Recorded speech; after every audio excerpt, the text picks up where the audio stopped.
अल्लाह के नबी हज़रत यूसुफ़ अलैहिस्सलाम का किस्सा तो हमने बहुत दफ़ा सुना हुआ है।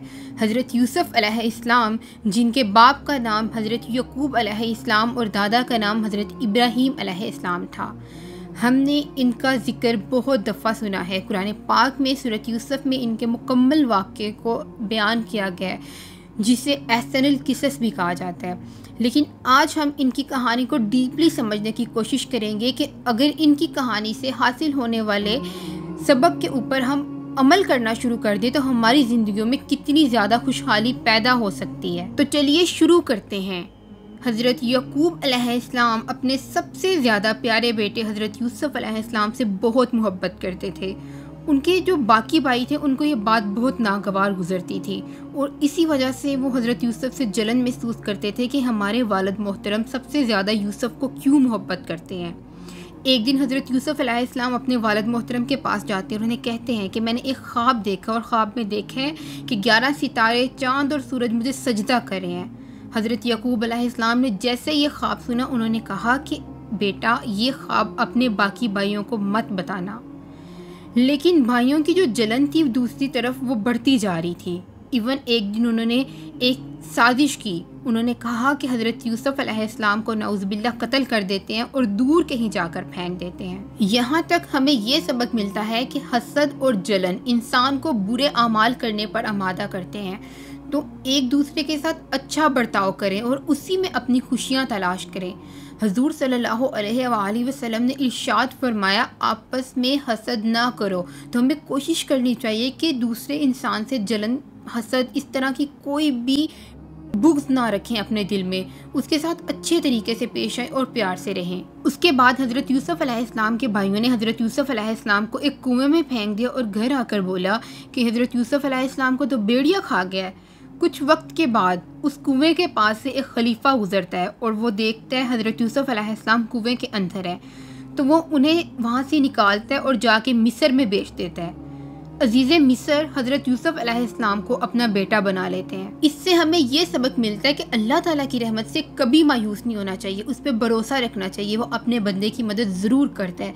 कुरान पाक में आता है कि अल्लाह की रहमत से कभी मायूस ना हो। तो अल्लाह ताला पर यकीन रखें। हमेशा ज़िंदगी में कभी भी कोई तकलीफ़ आ जाए या किसी भी मुश्किलात में फंस जाएं तो अल्लाह ताला से मदद तलब करें, उस पर भरोसा रखें। बेशक हर मुश्किल के बाद आसानी है। उसके बाद कुछ इस तरह से होता है कि कुछ अरसे बाद अजीज़ मिस्र की बीवी का दिल हज़रत यूसुफ़ अलैहिस्सलाम पर आ जाता है और वो उन्हें गलत अमाल करने पर आमादा करती है, उन्हें बहकाने की कोशिश करती है, जिस पे हज़रत यूसुफ़ अलैहिस्सलाम साफ इनकार कर देते हैं और जुलेखा उल्टा उन पे इल्ज़ाम लगाकर उन्हें कैद में डलवा देती है। कुरान पाक में इरशाद बारी ताला है, और जिना के करीब भी ना जाओ।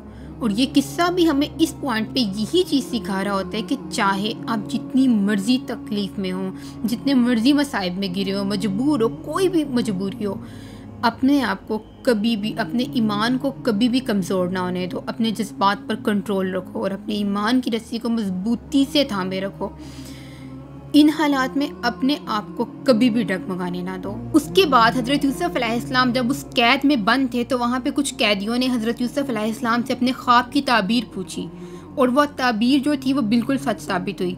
कुछ अर्से बाद मिस्र के बादशाह को एक ख्वाब आता है जिसकी ताबीर कोई नहीं बता सकता। जब मिस्र के बादशाह को पता चलता है कि इस तरह से एक कैदी है जो ख्वाब की ताबीर बताता है और सच साबित होती है, तो उन्होंने हज़रत यूसुफ़ अलैहिस्सलाम को बुलाया और उनसे ख्वाब की ताबीर पूछी। बादशाह ने उसके बाद उन्हें आज़ाद कर दिया और मिस्र के ख़जाने का ज़मींदार बना दिया। कुरान पाक में आता है, बेशक हर मुश्किल के साथ आसानी है। तो अल्लाह ताला अपने नेक बंदों की मदद ज़रूर करता है। अगर कोई इंसान किसी ऐसे गुनाह की सज़ा काट रहा हो जो उसने नहीं किया, तो वो अल्लाह ताला पर भरोसा रखे, हिम्मत और हौसला रखे। अल्लाह ताला उसकी मदद ज़रूर करेंगे और उसे उस जगह से ज़रूर निकाल देंगे। काफ़ी अरसे के बाद हज़रत यूसुफ़ अलैहिस्सलाम के भाई कहत के दौरान उनके पास अनाज लेने के लिए आए।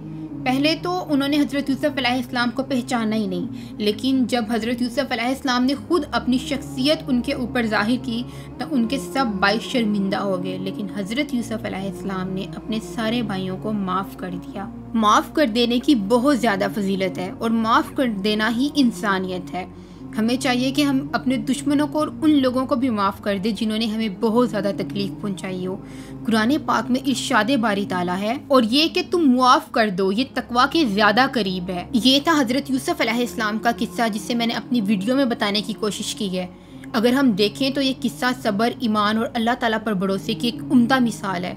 ये हमें बता रहा है कि किस तरह से मुश्किलात के बाद आसानियाँ आती हैं, किस तरह से जो गम है वो खुशियों में बदल जाते हैं, और अल्लाह ताला अपने नेक बंदे को कभी भी तन्हा नहीं छोड़ते। और सबसे बड़ी बात जो हम इस किस्से से सीखते हैं वो ये है कि अगर ज़िंदगी में कोई भी इंसान आपके साथ गलत कर रहा हो या आपको गिराने की कोशिश कर रहा हो, तो उसको अल्लाह ताला के लिए माफ़ कर दें, ये सोचते हुए कि इज़्ज़त और ज़िल्लत देने वाली ज़ात सिर्फ़ अल्लाह ताला की ज़ात है। कुरान पाक में वाज़े इरशाद बारी ताला है, और तू जिसे चाहे इज़्ज़त देता है और तू जिसे चाहे ज़िल्लत देता है। तो इसलिए इसका फ़ैसला अल्लाह ताला पर छोड़ दें। इंसानों से इस चीज़ की तवक्का करना छोड़ दें, और इस चीज़ का सिला मांगना या किसी भी नेकी का सिला मांगना या इस तरह की कोई भी चीज़, कोई भी तवक्कात रखना छोड़ दें।